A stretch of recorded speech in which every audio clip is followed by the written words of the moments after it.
Your thoughts on your opponent tonight? Well, they're back playing at the tempo they played at last year.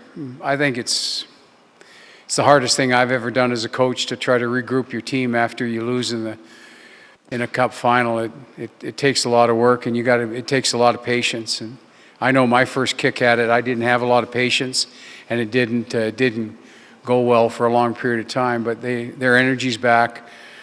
They're all playing on this year's energy, not last year's, and they're playing. This is a big test for us.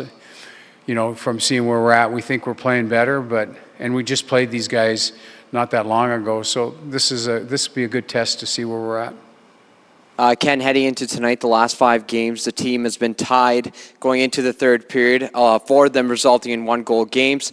Tonight involves 2 goaltenders that are playing very well. Mikko Koskinen, obviously 4-0 at home.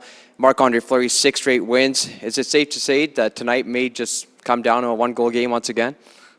Well, I just think that's the West. I mean, the West is an older conference. There's a lot of veteran players. They know how to play the game the right way. Vegas has got a lot of veteran players. They know how to play the game. They just don't make big errors. And so you're going to have to be prepared to take games well into the third period if you expect to get points. And, that's been my experience, is there's no cracking, there's no emotional baggage that young teams have with them. There's a maturity about this conference that goes on, and you see it every night. And at the end of the day, you got to be comfortable playing when the game's tied. If you're not comfortable playing when it's tied, you're not going to get points. When you looked at the Oilers from the outside and were, approaching this job, how did you think you could impact them? What did you want to change about them?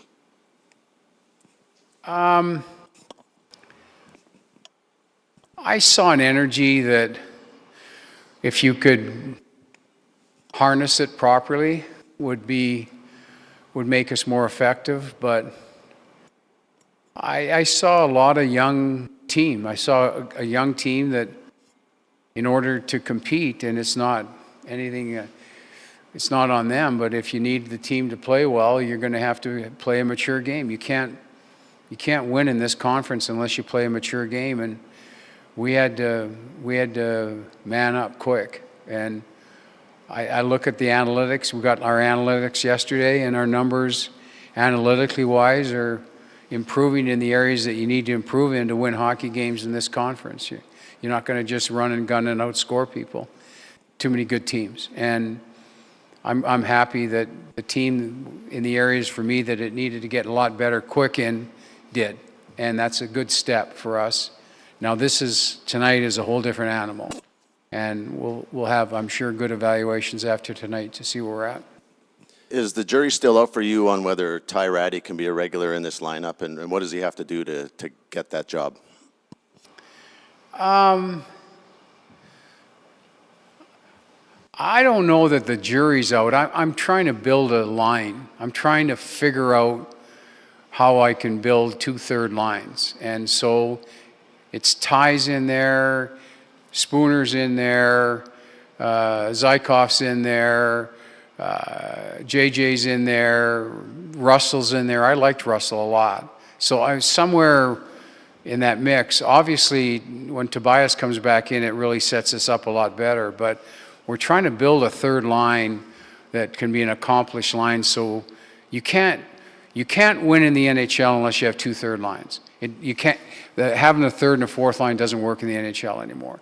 And one of your 2 third lines needs to be a hard forechecking line. You look at Vegas. You can say the line with Revo on it is a 4th line, but they don't play him as a 4th line.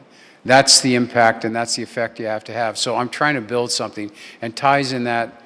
He's in that mix, and if he steps out of that mix, he's going to have a real full-time job. But I got to figure out where this is going to end up, and hopefully we get some time to get to be a better line where we can really play an accomplished third line in the game. Zykov, you don't see him much because you're in the West, so unless you watched a whole pile of Carolina games in your time off, what do you know about him? And is it one of those situations where last year he played with better people and got points. This year he was on a 4th line and didn't get points. So do those sort of people have to play with offensive people.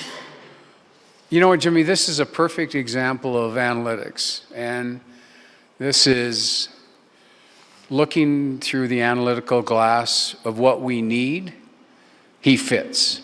Exactly what we need, he fits. Where we're weak and not strong enough yet, he's strong. And his analytics, we have elements that are strong in other areas, but his analytics pop up strongly where exactly we need to go. He scores from short range. He's got a quick stick in close.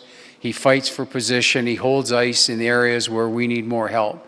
So analytically wise, I don't know him that well as a player. I just got to look at him yesterday for the first time on some video.